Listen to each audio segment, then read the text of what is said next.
احسان سے آج سے میں ایک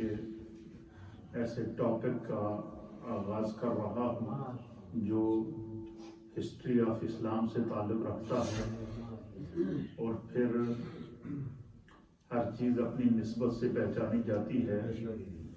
اتنی بات یاد رکھیں کہ آج کی محفل ہمارے پیارے آقا و مولا جناب سید العالمین محمد رسول اللہ صلی اللہ تعالیٰ علیہ وآلہ وسلم کے پیارے والدین کریمین رضوان اللہ تعالیٰ علیہم کے ایصال ثواب کے لیے اور ان کی یاد میں انعقاد پذیر کی گئی ہے۔ اس کا سبب یہ ہے کہ اللہ تعالیٰ صحت عطا فرمائے ہمارے حاجی شاہد صاحب کو۔ یہ صحت کے اعتبار سے تو بظاہر کمزور ہیں، لیکن عشق کے اعتبار سے ہم سب سے تازہ توانا ہیں۔ بڑے ذوق سے یہ گفتگو سنتے ہیں۔ 2-3 دفعہ انہوں نے مجھے کہا ہے کہ امام صاحب آپ نے مختلف ٹاپکس پر گفتگو کی ہے اور بڑی توجہ سے ہم آپ کی گفتگو سنتے ہیں،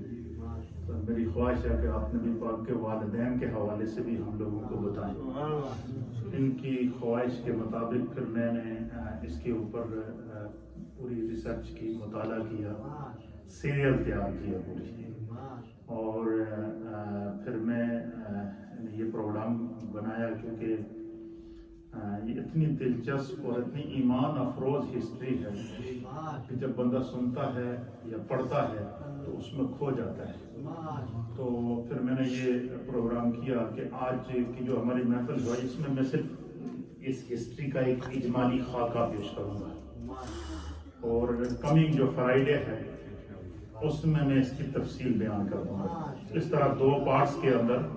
ہم اپنے پیارے آقا علیہ الصلوۃ والسلام کے والدین کی جو ہسٹری ہے اور ان کے جو فضائل اور مناقب ہیں ان کو میں بیان کر دوں گا۔ تو اس کے اندر اتنے ایمان افروز اور دلچسپ واقعات ہیں کہ آپ یقین کریں کہ آدمی کا ایمان تازہ کھو جاتا ہے بندہ اس کے اندر۔ تو یہ موتی میں سمجھ لیں آپ لوگوں کے لیے چن کر لایا ہوں قرآن و حدیث اور تفاسیر سے۔ تقریباً آج پورا ہفتہ ہو گیا ہے مجھے پڑھتے ہوئے، اور پھر میں نے ان کو نشان دے کر کے باقاعدہ مارکر کے ساتھ ہیڈ لائن لگا کے جو جس بات پہ مجھے خود پڑھتے ہوئے لطف آتا تھا نا اس کو میں ہیڈ لائن کر دیتا تھا تاکہ آئندہ، اور میری یہ عادت ہوتی ہے کہ میں جب بھی کسی کتاب کو پڑھتا ہوں تو جب اس میں کوئی ایسی بات جس کا تعلق ہسٹری سے ہو، دین سے ہو، قرآن سے ہو، یا کوئی ایسی نئی بات ہو کہ جس کا ہماری آج کے دور کی جنریشن کو جاننا ضروری ہے، تو میری یہ عادت ہے کہ میں اس کتاب کو پڑھنے کے بعد، اس کو نشان لگانے کے بعد، پھر جو کتاب جس کتاب سے میں پڑھتا ہوں اس کتاب کا جو پہلا ورق ہوتا ہے وہ ہمیشہ ہر کتاب کا پہلا ورق وائٹ ہوتا ہے، اس کے اوپر میں اس صفحہ نمبر لکھ کے اوپر لکھ دیتا ہوں کہ اس کتاب کے اس صفحے کے اوپر یہ واقعہ لکھا ہوا ہے اور یہ اس کا حوالہ ہے۔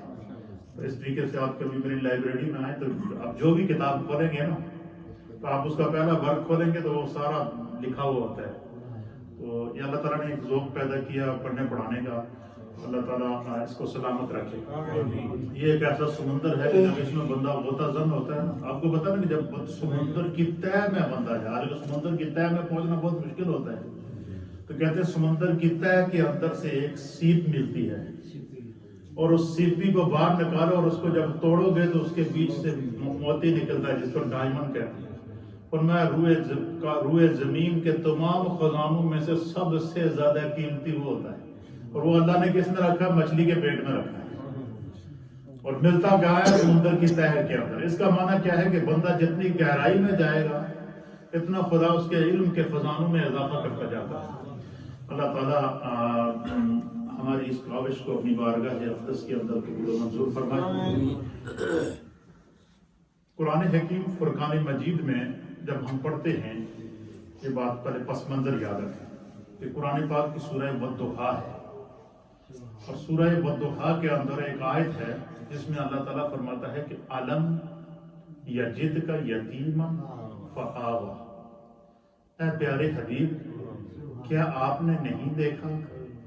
کہ جب آپ کے رب نے آپ کو حالت یتیمی میں پایا، فآوا، تو آپ کو اپنی رحمت کی آغوش میں لے گیا۔ علماء اور محدثین نے لکھا کہ نبی علیہ السلام یتیم کب ہوئے تھے؟ اہل سیر نے، علامہ ابن اسیر جزری رحمۃ اللہ علیہ نے، اسی طریقے سے سیرت ابن ہشام جو سیرت النبی کی بہت بڑی کتاب ہے، اس کے اندر اسی طریقے سے سیرت النبی کی ایک اور عظیم کتاب ہے سبل الہدی والرشاد، کئی جلدوں کے اوپر ہے اس کے اندر، اور اسی طریقے سے مختلف مفسرین نے جتنی بھی قرآن کی تفسیریں لکھی ہیں، ان تمام مفسرین نے اس آیت کی تفسیر کے اندر اس بات کو لکھا ہے کہ نبی علیہ السلام جب اپنی ماں کے پیٹ کے اندر ابھی تھے، اپنی ماں کے پیٹ کے اندر تھے، حضور علیہ السلام کی پیدائش سے 6 مہینے پہلے آپ کے والد ماجد تھے حضرت سیدنا عبداللہ رضی اللہ تعالی عنہ، وہ جو ہے وہ حضرت عبد المطلب جو مکے کے سب سے بڑے تاجر بھی تھے، آپ کے دادا جان، ان کے والد جان، حضرت نبی علیہ السلام کے دادا جان اور حضرت عبداللہ کے والد، نبی علیہ السلام کے والد کے جو والد تھے حضرت عبد المطلب، آپ خانہ کعبہ کے متولی بھی تھے، اور خداوند قدوس نے ان پر اتنا کرم کیا تھا کہ اللہ تعالیٰ نے نبی پاک صلی اللہ علیہ وسلم کا جو نور محمدی تھا نا، وہ ان کی پیشانی میں رکھا ہوا حضرت عبد المطلب کی۔ اور بعض روایات کے اندر آتا ہے کہ جب بھی مکہ میں قحط پڑتا یا اہل مکہ کو کوئی پریشانی یا مصیبت لاحق ہو جاتی یا کوئی طوفان یا کوئی ایسی باتیں آتی کہ جس کی وجہ سے ان کا نکلنا مشکل ہو جاتا اور زندگی کا جینا مشکل ہو جاتا، تو وہ حضرت عبد المطلب کے پاس سارے جمع ہوتے اور انہیں کہا کرتے تھے کہ آپ خانہ کعبہ کے متولی ہیں، آپ کے چہرے سے، آپ کی پیشانی سے نور چمکتا ہے، تو آپ اللہ سے دعا کریں کہ خدا اس قحط کو دور کر دے یا اللہ تعالیٰ اس مصیبت سے ہمیں جان چھڑا دے۔ تو اہل سیر نے لکھا ہے کہ حضرت عبد المطلب اتنے بڑے مستجاب الدعوات تھے کہ صرف ہاتھ اٹھاتے تھے، ان کی دعا اسی وقت قبول ہو جاتی تھی، اور لکھا کہ اس دعا کی قبولیت کی سب سے بڑی وجہ کیا تھی کہ ان کی پیشانی میں نور محمدی صلی اللہ علیہ وسلم، اس لیے ان کی کیا ہوتی تھی، دعا ہمیشہ قبول ہوا کرتی تھی۔ حتیٰ کہ یہاں تک کہ بعض روایات کے اندر آتا ہے کہ حضرت عبد المطلب خود بیان کرتے ہیں کہ جس وقت ابرا بادشاہ نے خانہ کعبہ پر حملہ کیا نا، جس کو قرآن کریم نے سورہ علم تر کیف فعل ربک باصحاب الفیل بیان کیا، اصحاب الفیل، ایلیفنٹ کی فوج لے کر آیا، ہاتھیوں کی فوج لے کر آیا، اور ان میں سے جو سب سے بڑا ہاتھی تھا نا، تو اس کا نام تھا محمود، ساتھی کا کیا نام تھا؟ جس وقت وہ باقی سارے ہاتھی اس کے تابع تھے، تو سیرت ابن ہشام کے اندر اور سیرت حلبیہ کے اندر لکھا ہوا ہے کہ جس وقت اس نے خانہ کعبہ پہ، اور امام فخر الدین رازی نے بھی اس سورت کی تفسیر کے اندر سورہ عالم تارا کی تفسیر کے اندر لکھا ہے کہ جس وقت اس نے خانہ کعبہ پہ حملہ کرنے کے لیے فوج بڑھائی نا آگے، تو سب سے بڑا جو ہاتھی تھا جس کے اوپر وہ خود سوار تھا اور باقی سارے ہاتھی اس کے ساتھ تھے، تو اس ہاتھی نے آگے بڑھنے سے انکار کر دیا۔ جیسے ہی اس کو خانہ کعبہ کی طرف بڑھاتے تو وہ زمین پر سجدے میں گر جاتے۔ پھر جس وقت انہوں نے اس کو بہت زور لگایا، تنگ کیا، تو وہ واپس پیچھے بھاگ گیا۔ اب جس وقت باقی ہاتھی آگے بڑھے نا فوج لے کر، اللہ تعالیٰ نے قرآن میں سے فرمایا، اللہ تعالیٰ فرماتا ہے علم تر کیف فعل ربک باصحاب الفیل، کیا محبوب آپ نے نہیں دیکھا کہ آپ کے رب نے جو ہے وہ اصحاب فیل کے ساتھ، ہاتھی والی فوج کے ساتھ کیا کیا، ابرا بادشاہ کی فوج کے ساتھ؟ تو پھر قرآن کریم اس منظر کو بیان کرتا ہے کہ علم تر کیف فعل ربک باصحاب الفیل الم یجعل کیدہم فی تضلیل طیرن ابابیل، قرآن میں اللہ تعالیٰ نے ان کے اوپر طیرن ابابیل پرندوں کی ایک جو وہ پوری فوج بھیجی۔ وہ پرندے جب آتے تھے تو ان کے پاس ہر پرندے کے پاس 3 کنکر ہوتے تھے، ایک اس کی چونچ میں ہوتا تھا، ایک کنکر اس کے ایک پاؤں میں ہوتا تھا پنجے میں، اور ایک کنکر اس کے دوسرے پنجے میں ہوتا تھا، تو بعض مفسرین نے لکھا کہ ہر کنکری کے اوپر مرنے والے ہاتھی اور اس کے اوپر سوار جو ان کا فوجی تھا اس کا نام لکھا ہوا، اور یہ جو ہاتھیوں کی فوج تھی یہ ہزاروں کے اندر تھی، تو تمام ہاتھی اور تمام فوج اس کی ہلاک ہو گئی، صرف ایک ہاتھی بچا جو خانہ کعبہ کی طرف نہیں گیا، جس کے اوپر وہ خود سوار تھا۔ اچھا وہ کیونکہ ہاتھی کی وجہ سے جب وہ بچا تو واپس جب جاتے ہوئے راستے میں وہ اس کا دل پھٹ گیا، اور اس کے اوپر جو وہ پورا جسم اس کا گل گیا۔ اس کی پوزیشن یہ تھی کہ مفسرین نے لکھا ہے کہ جس طرح مرغی کے انڈے سے چوزا نکلتا ہے اور بالکل اس طرح ہوتا ہے، اس طرح وہ جب وہاں پہنچا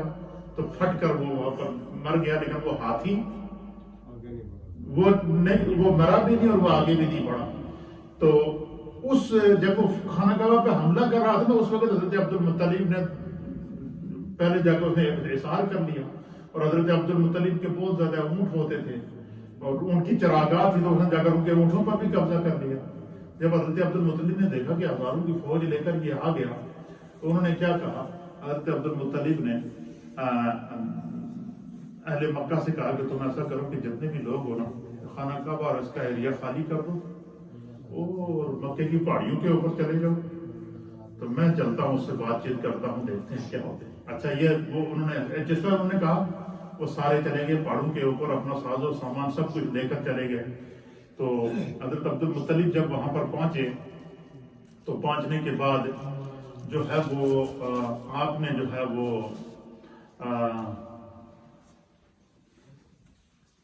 اس ابرا بادشاہ کے سامنے جا کر کہا کہ بھائی وہ میرے اونٹ میرے حوالے کرو، میں تو نے میرے اونٹوں پہ کیوں قبضہ کیا؟ تو اس نے کہا بڑا عجیب آپ بندے ہیں، میں آپ کعبے پہ حملہ کرنے آیا ہوں، میں نے چاروں طرف سے کعبے کا محاصرہ کیا ہوا ہے، گھیراؤ کیا ہوا ہے، اور آپ جو ہے وہ کہہ رہے ہیں کہ میں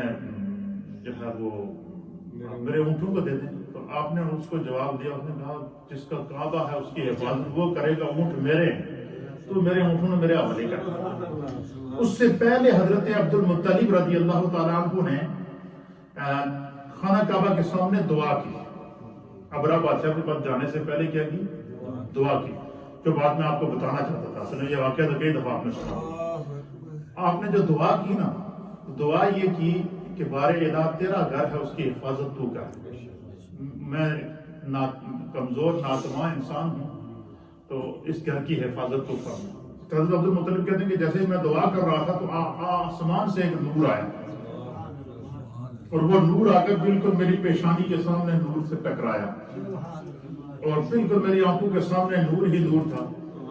آپ فرماتے ہیں کہ بس مجھے یقین ہو گیا کہ میری دعا اللہ کی بارگاہ میں قبول ہو گئی، ایک بات۔ دوسری روایت کے اندر مفسرین نے لکھا ہے، امام فخر الدین رازی رحمۃ اللہ علیہ، کہ جب بھی حضرت عبد المطلب کی پیشانی میں جب سے نور مصطفیٰ کریم صلی اللہ علیہ وسلم آیا، تو جب بھی آپ دعا کرتے تھے، حضرت عبد المطلب کہتے ہیں اسی وقت نہ صرف قبول ہوتی تھی بلکہ آسمان سے نور آتا تھا اور وہ مجھے نظر آتا تھا، اور مجھے یہ سائن ہوتا تھا اس کا جب بھی میں دعا کرتا تھا تو آسمان سے فوراً ایک نور نکلتا جو مجھے نظر آتا، وہ آسمان سے زمین کی طرف آتا، میرے گھر کی طرف آتا، خانہ کعبہ کی طرف آتا، اور میرے ماتھے کی طرف باقاعدہ اس نور کا، میرے ماتھے میں چمکنے والے نور اور اس نور کا آپس میں کنیکشن ہوتا۔ تو کہتے ہیں کہ مجھے یقین ہو جاتا تھا کہ میری دعا کیا ہو گئی ہے؟ قبول ہو گئی۔ تو کہتے ہیں میں نے جب دعا کی نا تو بارے الہ یہ اتنا بڑا بادشاہ ہے، اس کی کئی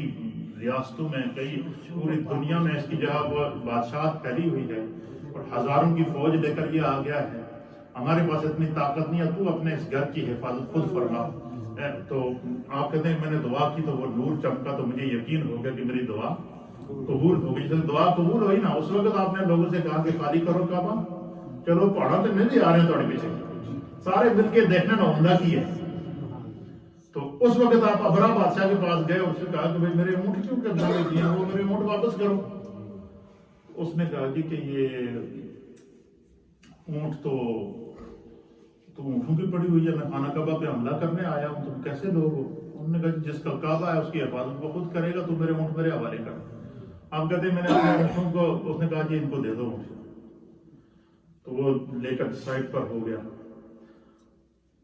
اصل میں وہ کعبہ کو کیوں گرانا چاہتا تھا، یہ بات بھی ہسٹری میں رکھیں، وہ چونکہ وہ یہ جو ابرا بادشاہ تھا یہ اس سے بھی بڑے بادشاہ کے انڈر تھا جو حبشہ کا بادشاہ تھا، یہ اس کے زیر انتظام تھا۔ اس نے کیا کیا کہ اس نے ایک گرجا تیار کیا تھا بہت بڑا، اور اس کے اندر دنیا کی ہر قسم کی سہولت رکھی تھی اور دنیا کے ہر قسم کی خوبصورتی کو اس میں جمع کیا تھا، اور اس نے یہ اعلان کیا تھا کہ ہم جو آئندہ جو لوگ حج کے لیے آئیں یا طواف کے لیے آئیں تو وہ کعبے کا طواف نہیں کریں گے، اس گرجا کا طواف کریں گے۔ اور اس گرجا کا نام اس نے جو ہے وہ اپنے بادشاہ کے نام رکھا تھا، بادشاہ کو خوش کرنے کے لیے۔ لیکن اس نے کہا جی کہ یہ جب میں اعلان کروں گا تو عرب مزاحمت کریں گے،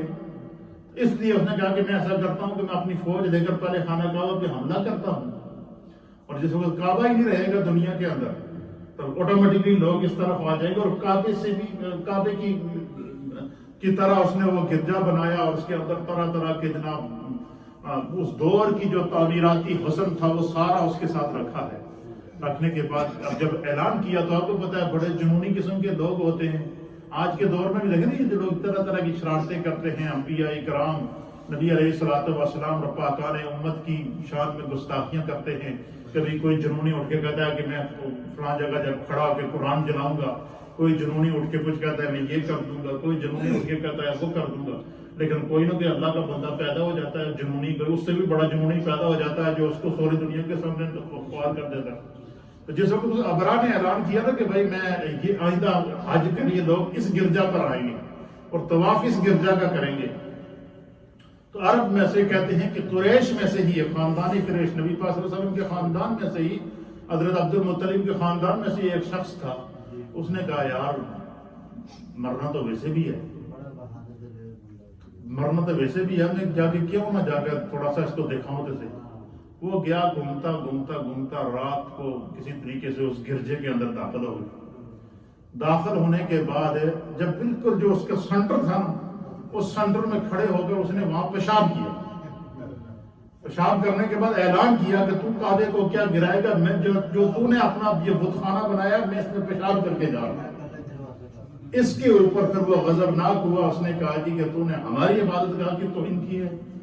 لہذا ہم خانہ کعبہ کو گرائیں گے۔ اس نے اس کے اوپر حملہ کیا، تو اس طریقے سے کیا یہ ہے کہ اس کو پس منظر ہے، اس کو انشاءاللہ میں کسی وقت مزید تفصیلات کے اندر بیان کروں گا۔ ایک بات یاد رکھیے گا کہ اللہ کے حبیب علیہ الصلوۃ والسلام نے خود اپنے پس منظر کو بیان فرمایا۔ حضور علیہ الصلوۃ والسلام نے فرمایا کہ اللہ تعالیٰ نے مجھے سب سے پہلے اپنے نور سے میرے نور کو پیدا کیا۔ اب یہ حدیث پاک میرے سامنے ہے، حضرت ابن عباس رضی اللہ تعالیٰ عنہ اس حدیث کے راوی ہیں۔ آپ فرماتے ہیں کہ نبی علیہ الصلوۃ والسلام نے اپنے نور کی حقیقت کو بیان کرتے ہوئے خود جو ہے وہ ہمیں یہ بیان کیا، اور میں اس کو آگے بیان کرتا ہوں۔ حضرت ابن عباس کہتے ہیں کہ حضرت آدم علیہ نبینا علیہ الصلوۃ والسلام کی پیدائش سے 2000 سال پہلے، کتنا؟ 2000 سال پہلے آپ فرماتے ہیں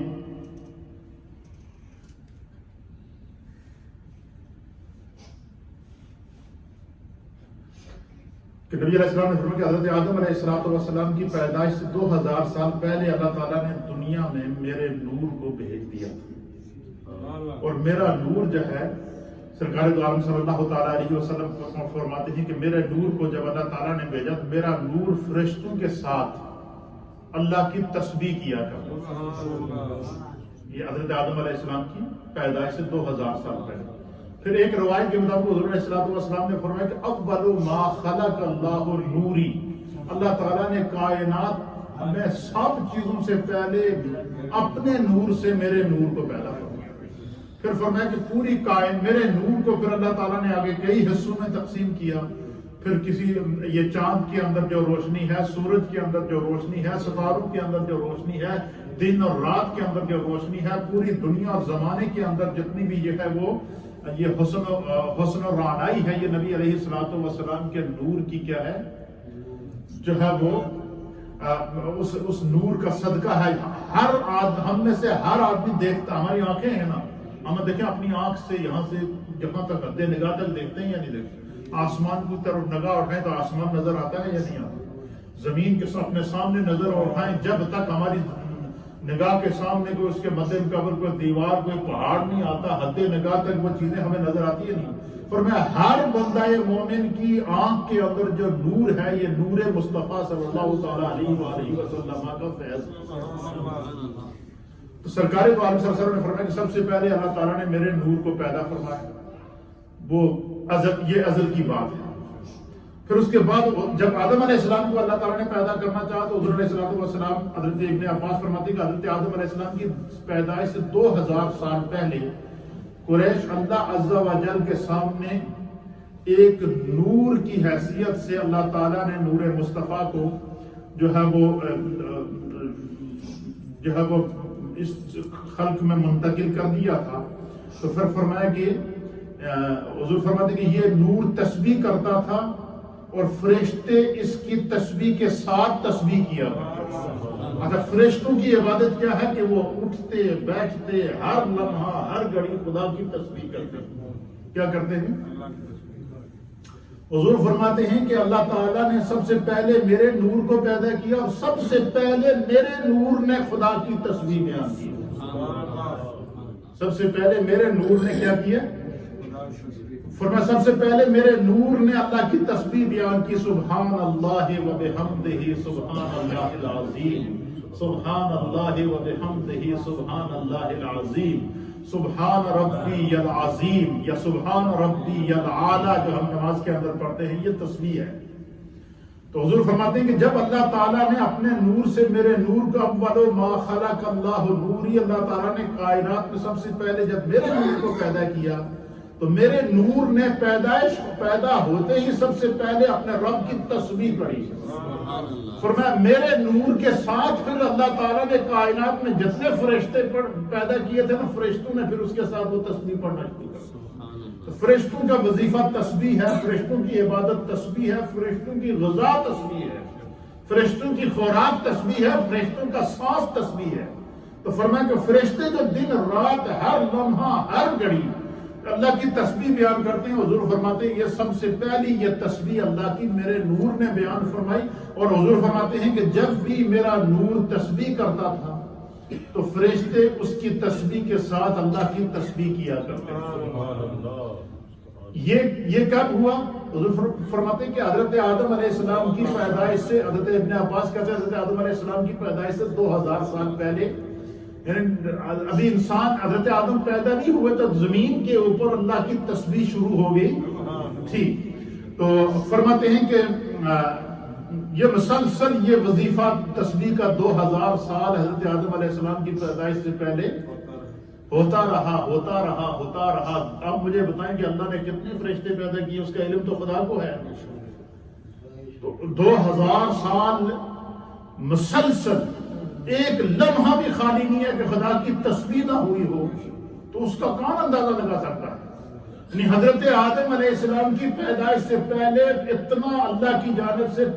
جب وہ اللہ کی تسبیح کی گئی ہے، یہ وجود آدم علیہ السلام کی برکت ہے۔ فرماتے ہیں کہ پھر 2000 سال کے بعد جب اللہ تعالیٰ نے حضرت آدم علیہ السلام کو پیدا کیا تو اللہ تعالیٰ نے وہ میرا نور جو اللہ کی تسبیح کرتا تھا، فرمایا خداوند قدوس نے حضرت آدم علیہ السلام کے اندر جب روح پھونکی اور حضرت آدم علیہ السلام کی پشت کے اندر خدا نے میرے اس نور کو رکھ دیا۔ سب سے پہلے یہ ہسٹری ہے کہ حضرت آدم علیہ السلام کی پشت کے اندر حضور فرماتے ہیں، اور ایک روایت کے مطابق فرمایا کہ آدم علیہ السلام کی پیشانی کے اندر، اور ایک روایت کے مطابق جتنے کم و بیش 1.25 لاکھ انبیاء دنیا میں آئے ہیں، ہر نبی کی پشت اور ہر نبی کی پیشانی کے اندر وہ نور محمدی آتا ہے۔ اور پھر اس کو آگے نبی علیہ السلام نے باقاعدہ تفصیل کے ساتھ بیان فرمایا کہ آدم علیہ السلام کی پشت میں وہ نور رکھ دیا گیا۔ پھر نبی علیہ السلام نے فرمایا پس اللہ تعالیٰ نے حضرت آدم کی پشت میں اس نور کو زمین کی طرف اتارا۔ آدم علیہ السلام کی پشت میں وہ نور رکھ کر پھر حضرت آدم علیہ السلام کو جنت سے زمین پر اتارا گیا۔ یہ حکمت خداوندی تھی کہ ان کو پیدا کرنے کے بعد اللہ نے جنت کے اندر رکھا، وہ خدا کے عرش کا طواف بھی کرتے رہے، پھر یہ نور منتقل ہوتا ہوتا جو ہے وہ حضرت آدم علیہ السلام جب زمین پر اترے تو فرمایا وہ نور حضرت آدم علیہ السلام کی جو ہے وہ پشت کے اندر اتارا، اور حضرت آدم علیہ السلام جب زمین پر اترے تو میرا نور، حضور فرماتے ہیں، آدم علیہ السلام کی پشت میں موجود تھا۔ یہی وجہ ہے کہ حضرت آدم علیہ السلام جب 300 سال تک جس وقت اس جہان میں اکیلے سفر کرتے رہے، روتے رہے اپنی بھول کے اوپر، تو حضرت آدم علیہ السلام فرماتے ہیں کہ جب میں راتوں کو سفر کرتا تھا نا، جب میں سامنے دیکھتا تو میرے سامنے ایک لائٹ قدرتی آ جاتی، اور وہ لائٹ کیا تھی؟ وہ نور مصطفیٰ جو آپ کی پیشانی میں اس سے پورا جگ روشن ہو جاتا، اس کی روشنی میں چلا کرتا تھا اور اللہ کی بارگاہ میں دعا کیا کرتا تھا، استغفار کیا کرتا تھا۔ فرماتے ہیں کہ پھر آدم علیہ السلام کی کو اس کے اندر اتارا گیا، پھر فرمایا کہ اللہ تعالیٰ نے حضرت آدم علیہ السلام کی پشت سے جو ہے وہ نور حضرت آدم علیہ السلام کے بیٹے حضرت شیس علیہ السلام کی پشت کے اندر منتقل کیا۔ پھر فرمایا حضرت شیس علیہ السلام کی پشت سے وہ نور جو تھا، فرمایا کہ وہ نور جو ہے وہ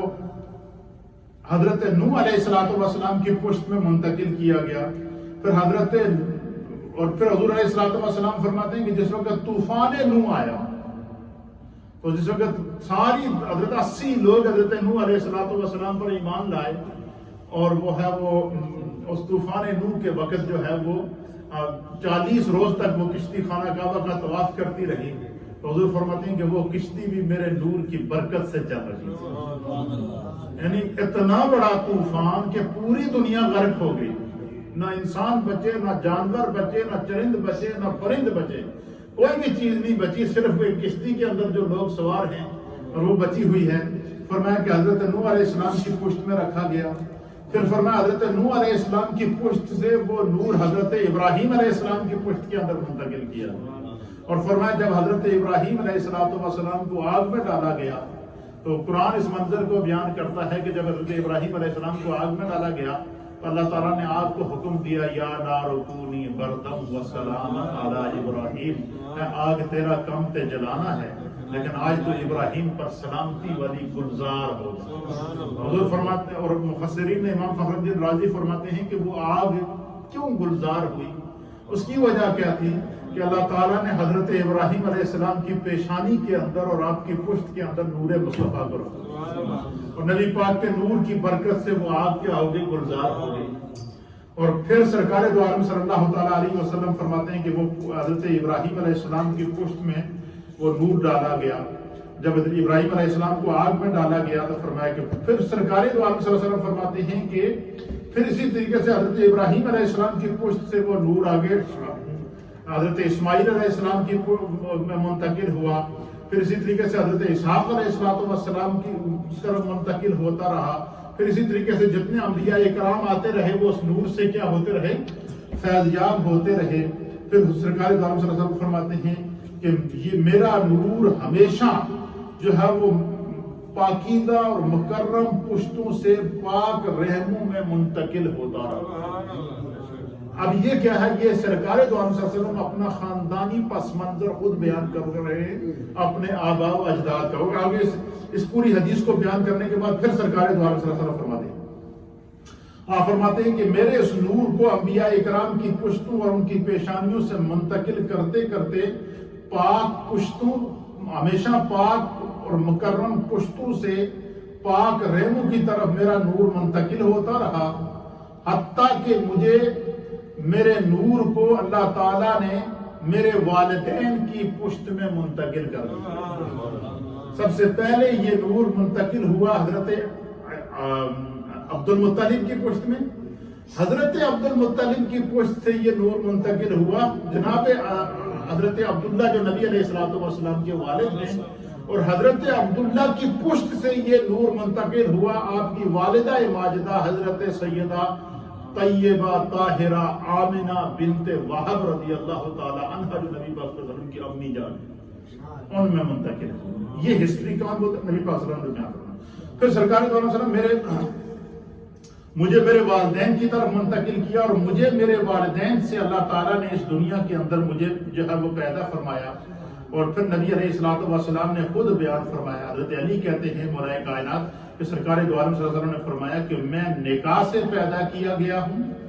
اور نسل حضرت آدم علیہ السلام سے لے کر میری والدہ ماجدہ اور میرے والد ماجد تک جتنا بھی سلسلہ نسب ہے، حضور نے فرمایا اس میں سے جتنی بھی لڑی ہے یہ سارے کے سارے جتنے میرے آبا و اجداد ہیں، سارے کے سارے نکاح سے پیدا ہوئے ہیں،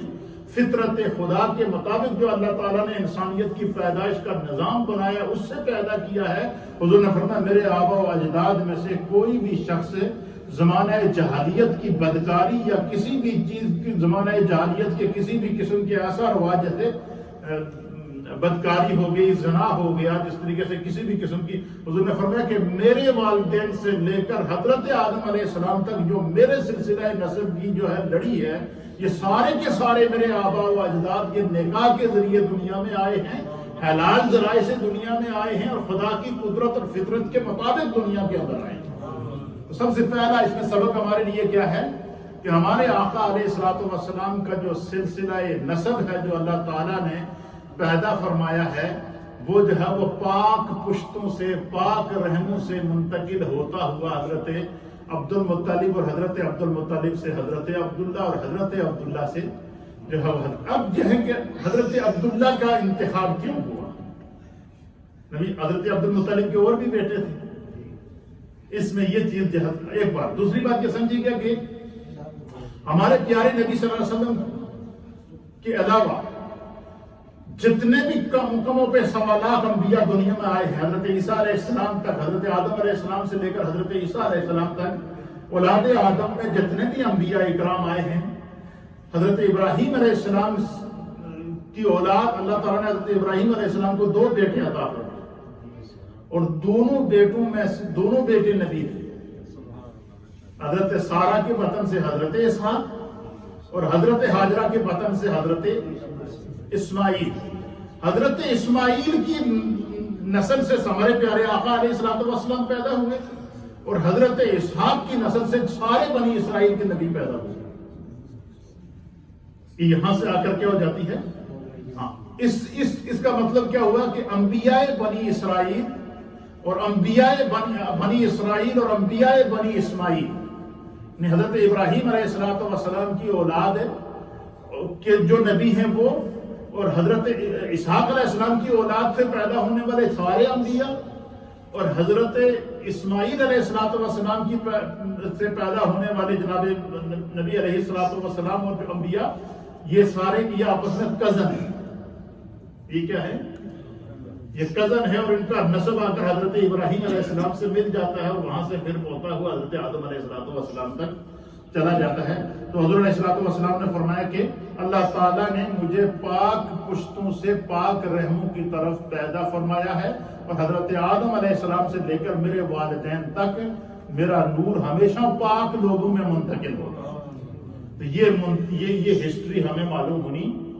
چاہیے۔ تو یہ اعجاز ہے ہمارے پیارے نبی صلی اللہ علیہ وسلم کا، معجزہ ہے کہ آپ کے نسب کا بھی ایک ایک لمحہ محفوظ ہے، آپ کی سیرت کا بھی ایک ایک لمحہ محفوظ ہے۔ اب حضرت عبداللہ جو آپ کے والد ماجد تھے، ان کا انتخاب کیسے ہوا؟ اس کے اوپر اہل سیرہ نے بڑی خوبصورت بات لکھی ہے، اس پر ہم بات کو ختم کرتے ہیں اور تفصیلات آگے میں جملے میں آپ کی خدمت میں پیش کر دوں گا۔ حضرت عبد المطلب کو اللہ تعالیٰ نے جو اولاد عطا فرمائی تھی، آپ بتائیں کہ جس کی پیشانی میں نور محمدی تھا، تو ان کی اولاد بھی تو پھر کیا ہوگا؟ آپ فرمائیں کہ آپ کے جتنے بیٹے پیدا ہوئے ان کے چہرے وہ اتنے خوبصورت ہوتے تھے کہ ان کا ایک عجیب و غریب منظر تھا دیکھنے میں۔ تو جب پہلے بیٹے پیدا ہوئے وہ بہت ہی خوبصورت تھے۔ آپ حضرت عبد المطلب نے اللہ کی بارگاہ میں دعا کی، ان کی دعا کا تو میں نے آپ کو بتا دیا کہ قبولیت کا کیا منظر ہے۔ دعا کی اور نظر مانی، نظر یہ مانی کہ یا اللہ مجھے 10 بیٹے عطا۔ کیا دعا مانگی کہ یا اللہ مجھے 10 بیٹے عطا فرما، وہ 10 کے 10 بیٹے جوان ہوں، توانا ہوں، طاقتور ہوں، خوبصورت ہوں، صحیح اور سالم ہوں، اور ان کی جو ہے وہ وجاہت پورے عرب کے اندر مانی جائے،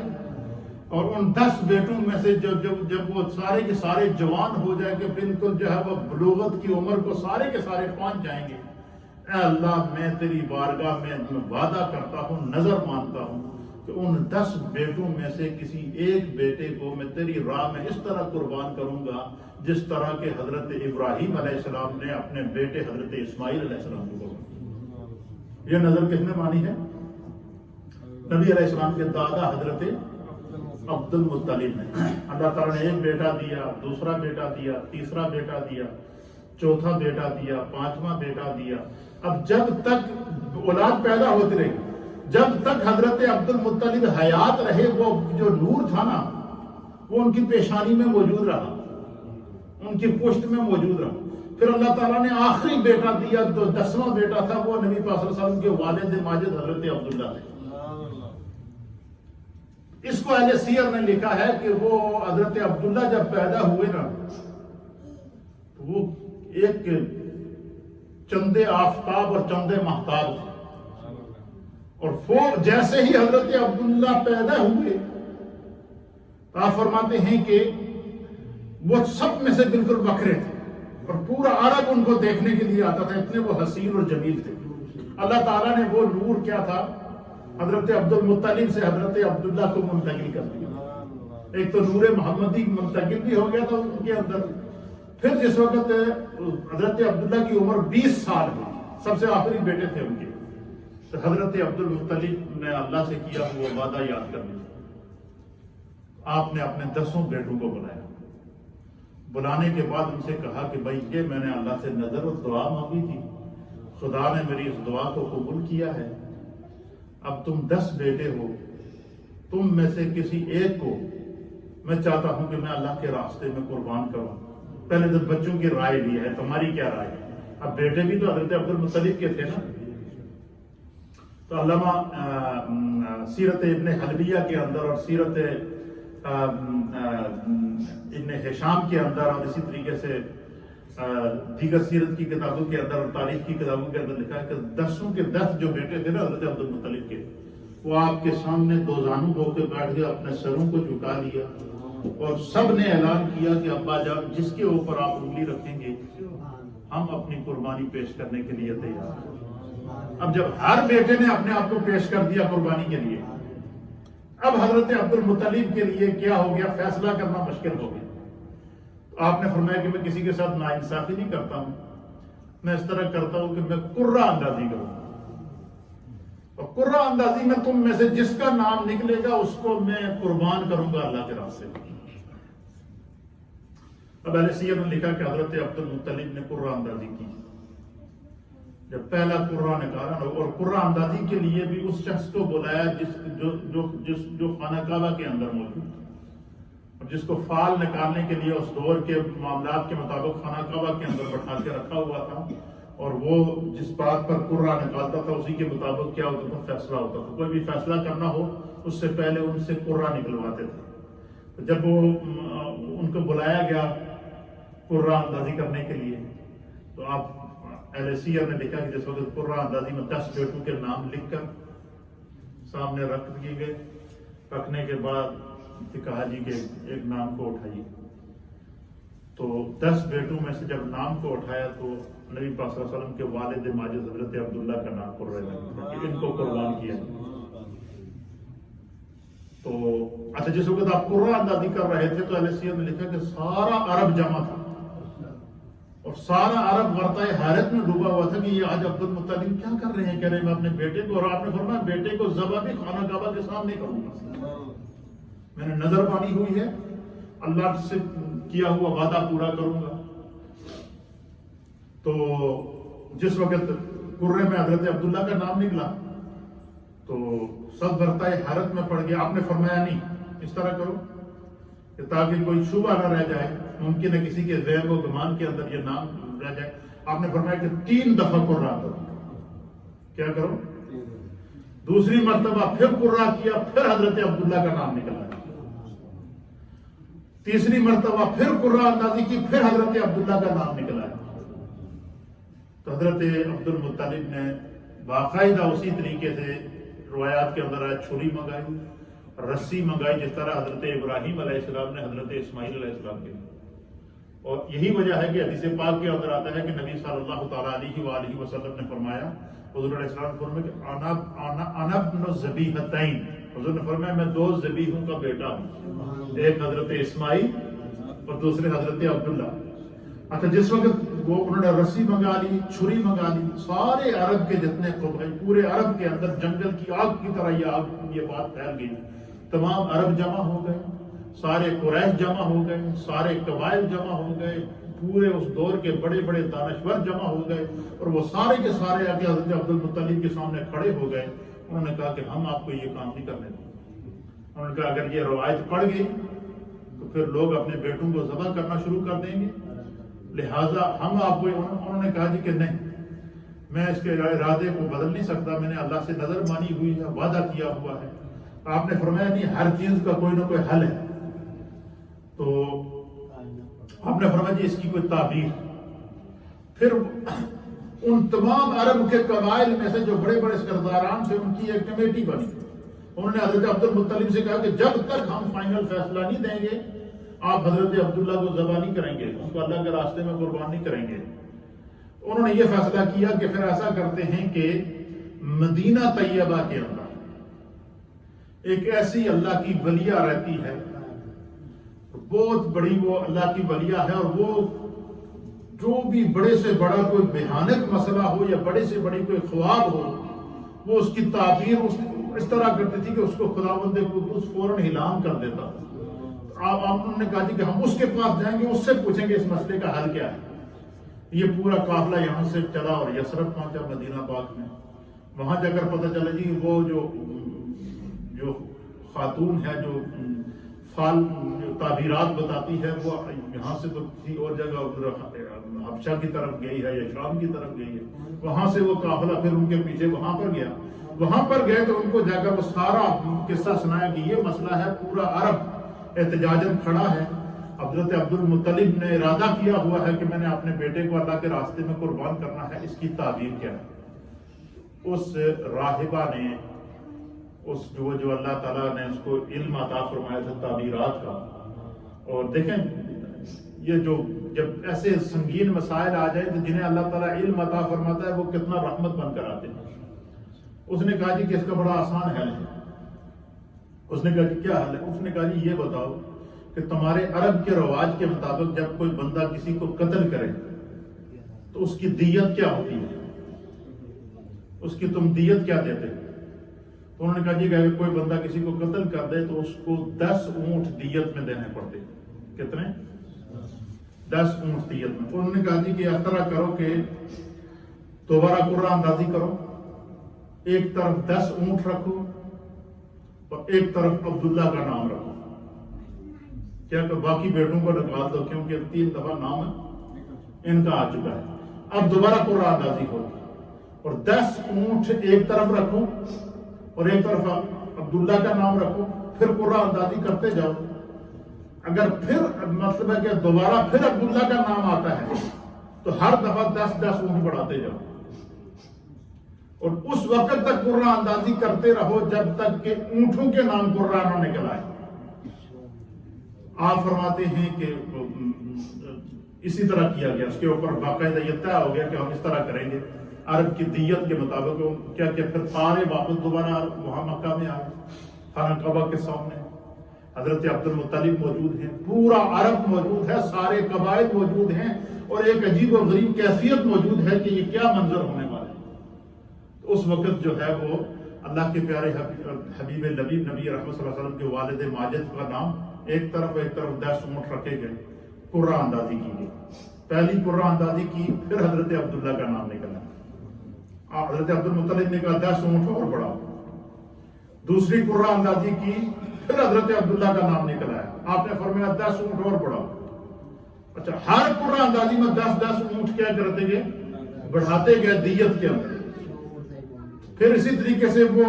پھر قرآن اندازی کی، پھر قرآن اندازی کی، تیسری مرتبہ کی، چوتھی مرتبہ کی، 5ویں مرتبہ کی، 6ویں مرتبہ کی.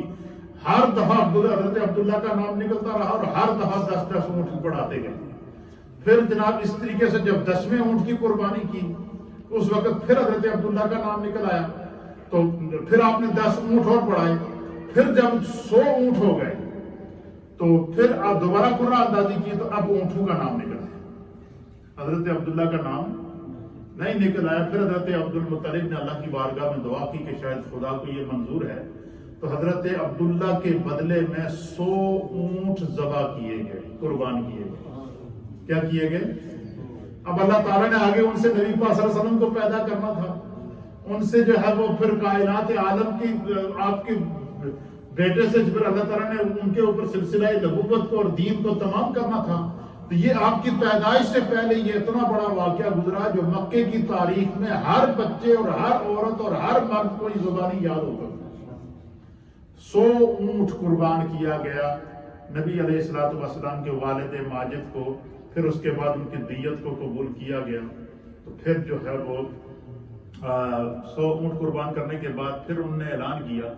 کہ پورے عرب میں جن جن لوگوں کو جتنا جتنا گوشت چاہیے اور جس طرح چاہیے خود کاٹتے جائیں اور لے جائیں ایک بار۔ دوسری بات انہوں نے کہا کہ جتنے جانور ہیں، وحشی جانور ہیں یا جتنے بھی پرندے ہیں جو گوشت کھانے والے پرندے ہیں یا جانور کھانے والے پرندے ہیں، پھر 2 دسترخوان لگائے گئے۔ ایک دسترخوان پر جو ہے وہ گوشت آ کر لوگ پکاتے لے جاتے کھاتے، اور ایک دسترخوان کے اوپر جانور آتے، پرندے آتے، چرند آتے، پھر ان 100 اونٹوں کا گوشت جانوروں کے اندر، پرندوں کے اندر، انسانوں کے اندر، اس غربت دور کے دور سب لوگوں کے اندر وہ تقسیم کیا گیا۔ پھر اس کے بعد جو ہے وہ حضرت عبد المطلب نے جو ہے وہ حضرت آپ نے فیصلہ کیا کہ میں اپنے اس بیٹے کی شادی کرتا ہوں۔ پھر حضرت عبداللہ کا آپ نے رشتہ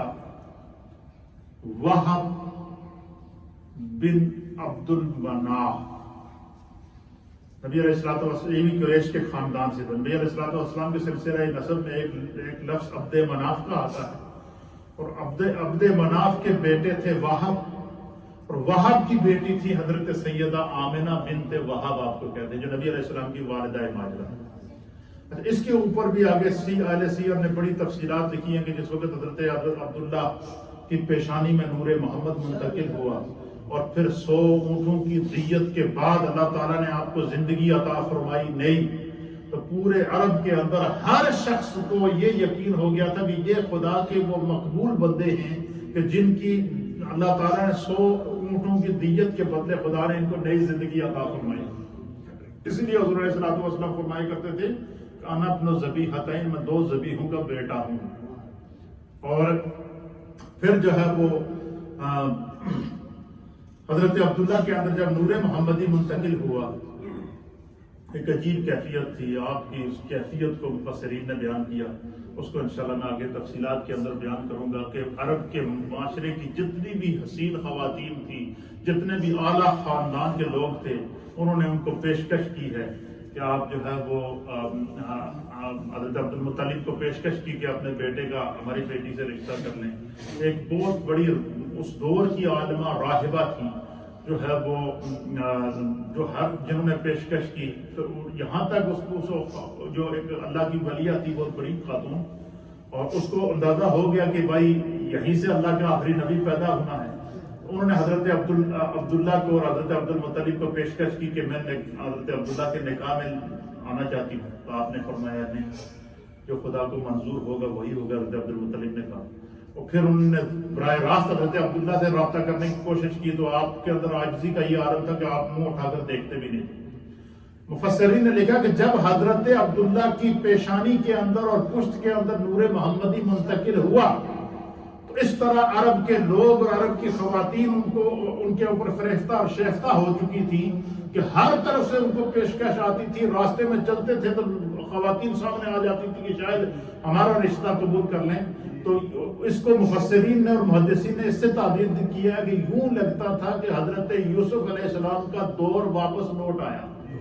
کہ حضرت یوسف علیہ السلام اور حضرت زلیخا کا دور واپس لوٹ آیا ہے۔ اس طرح حضرت عبداللہ کی پیشانی میں جب حضرت عبد المطلب کی پیشانی سے نور حضرت عبداللہ کی پشت کے اندر اور پیشانی کے اندر منتقل ہوا، تو پھر جو ہے وہ حضرت عبد المطلب نے حضرت جو ہے وہ عبد المطلب نے نبی پاک صلی اللہ علیہ وسلم کی والدہ ماجدہ آمنہ بنت وہب رضی اللہ تعالی عنہ کے والد وہب سے کہا کہ میں آپ کے گھر آ رہا ہوں اپنے بیٹے عبداللہ کا رشتہ لے کر۔ تو مفسرین نے لکھا کہ جو وہب تھے حضرت آمنہ کے والد، تو ان کی خوشی کی انتہا نہ رہ گئی، میں کہا کہ اتنے میرے نصیب کہ میرے گھر میں عبد المطلب قدم رکھیں گے۔ تو آپ نے پہلی ہی جو ہے وہ جب تشریف لے گئے تو آپ نے اپنی بیٹی کا رشتہ ان کو دے دیا۔ پھر سرکار دو عالم صلی اللہ علیہ وسلم کے جو ہے وہ اور جب نکاح ہوا، شادی ہوئی، تو بعض مفسرین نے لکھا ہے کہ نکاح اور شادی کی پہلی شب کو ہی سرکار حضرت عبداللہ کی پیشانی سے وہ نور حضرت آمنہ کے رحم میں منتقل ہو چکا، اور پھر حضرت عبد المطلب کو خبر دے دی گئی کہ آپ کے بیٹے عبداللہ کی جو آپ کی جو بہو ہے وہ امید سے ہے۔ تو آپ نے بڑی خوشی کا اظہار کیا، اور پھر آپ نے اپنے کاروبار کے لیے قافلہ دے کر شام بھیجا حضرت عبداللہ کو کہ جاؤ جا کر مال تجارت کر کے آؤ، مال کماؤ، کہ اللہ تمہیں اولاد دے گا۔ اس راستے میں وہ کاروبار کر کے واپس آ رہے تھے تو بیمار ہو گئے، اتنے شدید تکلیف ہوئی۔ ابھی آپ نبی علیہ السلام ابھی اپنی ماں کے پیٹ میں ہی ہیں، حضرت عبداللہ راستے میں بیمار ہو گئے، تو پھر قافلے والوں نے دیکھا کہ اتنے شدید علیل ہو گئے کہ ان کا چلنا مشکل ہو گیا، تو ان کو مدینہ طیبہ میں اپنے ننہال کے رشتہ داروں کے اندر چھوڑ دیا۔ پھر وہاں پر وہ کچھ عرصہ ایک آدھ مہینہ تقریباً رہے تو بیماری بڑھنا شروع ہو گئی، تو حضرت عبداللہ کا مدینہ شریف میں انتقال ہو گیا۔ نبی علیہ السلام کے والد ماجد کی جو قبر شریف ہے یہ مدینہ طیبہ میں ہے، اور آپ کی والدہ ماجدہ کی جو قبر ہے یہ مکے سے مدینہ جاتے ہوئے راستے میں مقام ہجون ہے، اس مقام کے اوپر آپ کی قبر مبارک موجود ہے۔ تو آپ ابھی اپنی والدہ کے پیٹ کے اندر ہی تھے، تو تقریباً حضرت عبداللہ فوت ہو گئے، اور نبی علیہ السلام کی پیدائش ہے حضرت عبداللہ اپنے والد کے فوت ہونے کے 6 مہینے بعد ہوئے۔ کتنے بعد؟ اللہ تعالیٰ فرماتا ہے کہ عالم یجد کا یتیماً فآویٰ، اے محبوب آپ نے نہیں دیکھا کہ آپ کے رب نے جب آپ کو حالت یتیمی میں پایا تو اپنی آغوش رحمت میں لے لیا۔ تو اب اس کے اوپر یہ کتنا بڑا ایک سمندر ہے، اس کے اوپر مفسرین نے بحث کی ہے کہ اس میں کیا حکمت تھی کہ حضرت عبداللہ کو جو ہے وہ نبی علیہ السلام کی پیدائش سے پہلے ہی اللہ تعالیٰ نے ان کو جو ہے اس میں جہاں اور حکمتیں ہمارے مفسرین نے لکھی ہیں، اس میں سب سے بڑی حکمت علامہ فخر الدین رازی رحمۃ اللہ علیہ نے تفسیر کبیر کے اندر لکھی ہے کہ اللہ تعالیٰ چاہتا تھا کہ میرا محبوب دنیا میں کسی کا محتاج نہ ہو، یا کوئی یہ نہ کہہ سکے کہ محبوب کے اوپر یہ احسان کیا۔ اللہ فرماتا ہے کہ جب پیدا ہوئے تو حالت یتیمی میں تھے، اللہ نے اپنی آغوش میں لے لیا۔ پھر اسی طریقے سے فرمایا کہ محبوب علیہ السلام کا روئے زمین کے اوپر کوئی استاد نہیں ہے، کیونکہ اگر آپ کا کوئی استاد ہوتا، کوئی پڑھانے والا ہوتا، جو کوئی آپ کو تعلیم دینے والا ہوتا، تو دنیا میں ایک اصول ہے کہ یہ مشہور ہو جاتا ہے کہ بھائی یہ بندہ بے شک جو اتنے بڑے منصب پہ عہدے پہ پہنچ گیا ہے، لیکن اس کو ہے تو فلاں اس کا استاد ہے نا، اس نے اس کی تربیت کی ہے۔ تو اب اللہ تعالیٰ نے فرمایا کہ الرحمن علم القرآن، اسی لیے نبی علیہ السلام کو نبی امی کہتے ہیں۔ تو آپ کو یتیم پیدا کرنے کا مقصد کیا تھا کہ دنیا میں اللہ کے سوائے آپ کا کوئی جو ہے وہ کوئی اس طرح کوئی نہ کہہ سکے۔ پھر اسی طریقے سے بچپن کے اندر 6 سال کی عمر میں تھے تو والدہ فوت ہو گئی۔ انشاءاللہ اس کے آگے میں تفصیلات آپ کی خدمت میں پیش کروں گا۔ یہ ایک صرف میں نے آج کیا پیش کیا آپ کے سامنے، ایک سمجھ لیں ایک انٹروڈکشن پیش کی ہے نبی پاک کے خاندان کی۔ آگے تفصیلات انشاءاللہ آئندہ جمعے کو میں اس کی تفصیل کے اندر پوری بیان کر دوں گا کہ حضور علیہ السلام کے والدین کریمین کس دین پر تھے، یہ بھی ہمارے علم میں ہونا چاہیے، کیونکہ نبی علیہ السلام کے اعلان نبوت سے پہلے ان کا انتقال ہوا ہے۔